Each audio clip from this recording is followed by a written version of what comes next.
Yo guys, Crescent here. Welcome to another build video. Today I'll be showing you a non-meta build, a Stamina Nightblade build. I'm gonna call this build Rejuvenator because it works with health regeneration. And when you talk about health regeneration, you have to think about the non-CP environment, because in non-CP environment you don't have you have less crit, and you don't have the CP to back you up with amplifying your healing. That's why in non-CP environment I feel like health regeneration builds will shine better compared to CP environment. Okay, so let's hop straight into the sets. Like usual, I'm not going to waste your time. The first set we'll be using is Troking, obviously, Impenetrable, both. Obviously when you want to run a health regeneration build, health recovery build, you need Troking. This is a must go. And the second set we'll be using is Willow's Path. This item was bugged in the previous patches, and finally after a few years Zos finally decided to fix it. And I feel like this setup is really good because for Nightblade you need to know you have a passive which is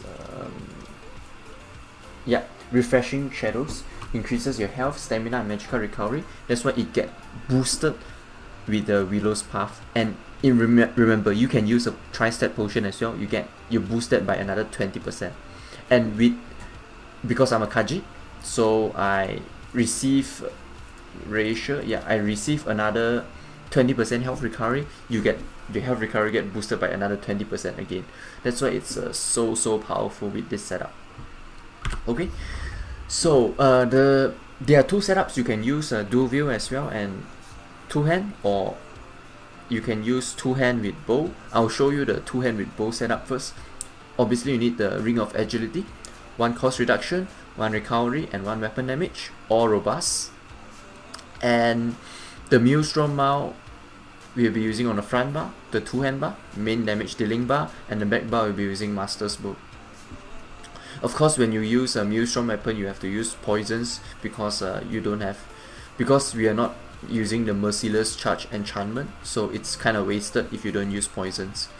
Okay, what else? Yeah, I'll be running two tri-step glyphs, one on the head, one on the body, and I'll be using others are all stamina because I feel like I need to reach that about maybe 21 or 22k health, because I feel like 20k health is just too low in Citadel. You will get ganked easily with that health. Okay, so I will show you the second setup, which is Brigands, the dual wield setup, which I'll be using Brigands. So on Brigands you'll be using on the front bar dual wield, and on the back bar, of course you'll be using necklace on the front bar, on the jewelry, sorry. The jewelry will be using Spriggan's rings and necklace, and you'll be using, if you have a Spriggan's two hand you can use it, preferably defending, or if you don't have it like me, you are pretty poor, just use a Maelstrom weapon or just a random greatsword defending on the back bar. That will work just fine.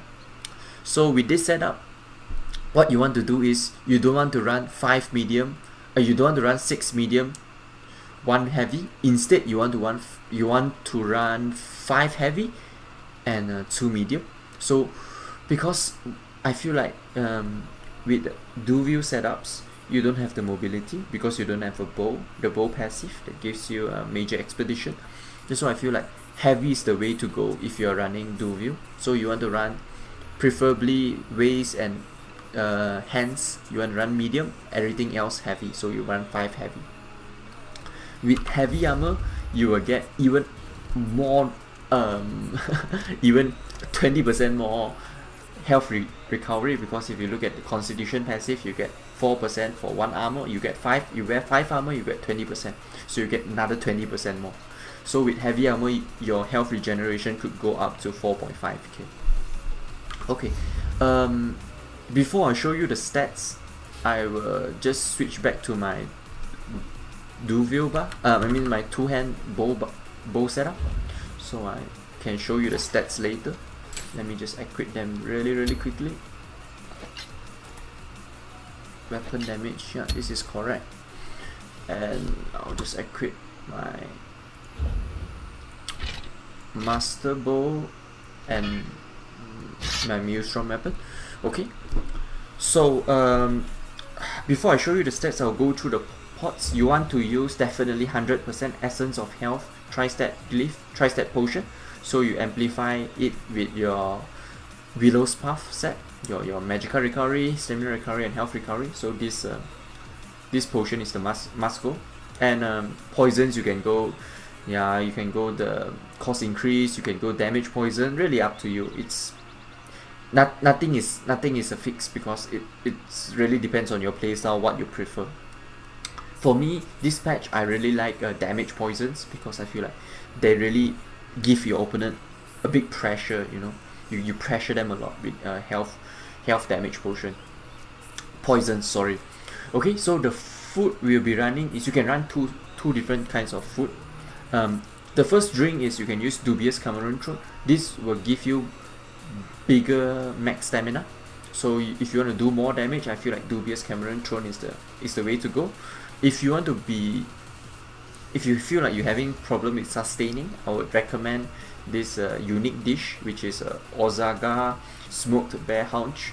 Gives you health, really important, health recovery, stamina recovery, and magical recovery. So you can cloak a lot.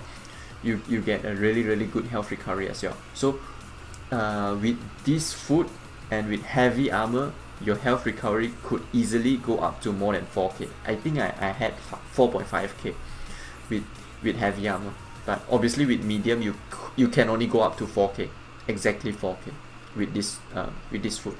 With Dubious, you can go up to 3.4, 3.5k your health recovery. Okay, so we are done with poisons, potions, food. I'll go through the Mundus. I totally forgot. If you are Khajiit like me, you want to use the Serpent Mundus because you have enough crit for your passive. But if you're not a Khajiit, you don't have the crit bonus, you want to use the Thief Mundus Stone. I think the Thief Mundus Stone is still really good, even though it got nerfed by 2%, but 9% crit is still pretty damn solid in my opinion.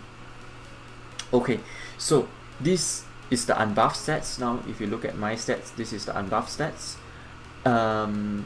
I will just let you know the buff stats, because it's a bit troublesome to show you the buff stats, because I need to proc my, what do you call that, my Troll King. So I need something to damage me. But basically I would achieve around 3.5k health recovery with, yeah, I'll just let this elephant hit me. Okay guys, hit me. Let me get my damage. Good. You need to reach 40% to proc Troll King. That's why it's really shitty. And I totally forgot that I shouldn't use my rally. Okay, let me heal up now.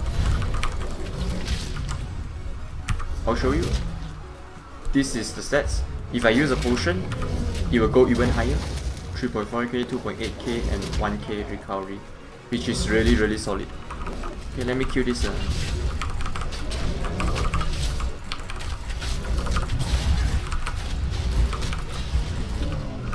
Yeah.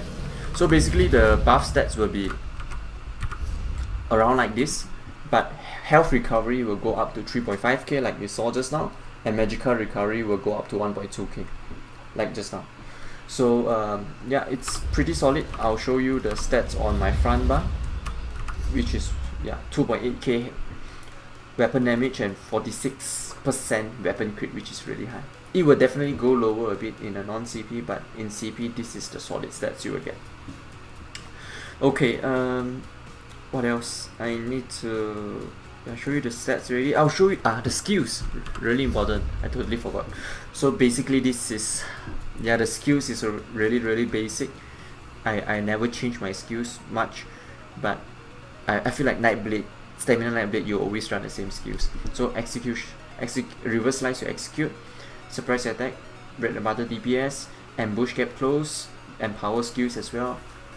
Massisteria, your fear, your CC, rally, your burst heal, and your major brutality, incap, your best ultimate in the whole game, poison injection, your dot, shuffle to dodge stuff, relentless focus just to increase your damage, and vigor, yeah, your best heal, and shadowy disguise, your cloak. You can dodge a lot of skills with this as well. And a back bar, you can use ballista, you can use anything you like. You can use werewolf ultimate, you can use dawnbreaker, really up to you. I like to use ballista, but I switch it around sometimes. So what are the skills you can switch around? Basically, you can use shadow image here. You can drop poison injection if you want. If you're not using master's bow, you can drop poison injection, but if you're using master's bow like me, always use poison injection. So you can just switch around. Shadow image is one of the really top skill as well. Okay, so if you are running a dual wield setup, how should you run? Okay, so you should put a cloak on the back bar and you drop poison injection. What I like to do is I like to use relentless focus on the front bar, and I'll use shadow image on the back bar, and I will use killer's blade instead of reverse slice because you'll be using dual wield on the front bar. So this will be your execute killer's blade. Everything else is the same. You can use relentless focus on the front bar, which is I like to use because your assassin scorch, the bow will fire out, will hit really hard on your dual wield bar. That's why I like it. Relentless focus on the front bar. And the back bar, really up to you. If you don't like to use shade, you could definitely use something else. You could put relentless focus on the back bar, and what you could do is you could use blood craze on the front bar, so you get even more healing from blood craze. 922 health every 2 seconds will go up to 1k plus 1.2k or something like that if I buff up. So it's really strong. And the back bar will be using shuffle, and usually I use shadow image here, vigor, cloak, and rally. And then on the back bar, ultimate is really up to you as well. You can use dawnbreaker, you can use something like not real split soul tether as well. It's pretty good as well. Okay, so it's really up to you. And yeah, this is about the skills. I'll show you the CP, which is one of the last things I always show. It's going to be pretty straightforward as well. Yeah, I forgot to put 10 points, so I should definitely yeah, that is bad. I PvP'd without without 10 points. Totally forgot. Let me just set it up. Okay, so I set up my CP already. I totally forgot about the 30 points, and yeah, this is how my CP will look like. Siphoner 27, Warlord 48, Mooncalf 75, you need a lot in Mooncalf, 4 Tenacity, Tumbling 61 because you will be roll dodging a lot, so it's really important, 2 in the Shadow Ward, and 27 into Blessed, 18 Shattering Blows against Sorcerers, 6 Physical Weapon Expert, 72 Master at Arms, 9 Thermal Church, 28 into Precise Strike. I should definitely put more into Precise Strike, but I think 28. Yeah, 28 is a bit low to be honest. I should put more into it, but it's fine I guess. 11 into Piercing and 49 into Mighty. 66 Ironclad, super important. 17 Resistance, 16 into Thick Skin, just to reduce damage from something like Destro Ultimate, which is really important. So Thick Skin is sometimes really handy. 56 into Hardy, 48 into Elemental Defender, and 11 into Quick Recovery, and 6 into Expert Defender. Yep, that's it for the CP. It's really normal, nothing special. And I just want to say that this build is like you shouldn't take this build like the 1vx extreme build. It's like a fun build I made just to, like, you know, just to fool around sometimes when you get this crazy health recovery and non-CP. It's really awesome. It is not the best build I would say, but it's definitely one of the really strong builds in non-CP especially. Okay, so that's it for this video. Hope you enjoy it.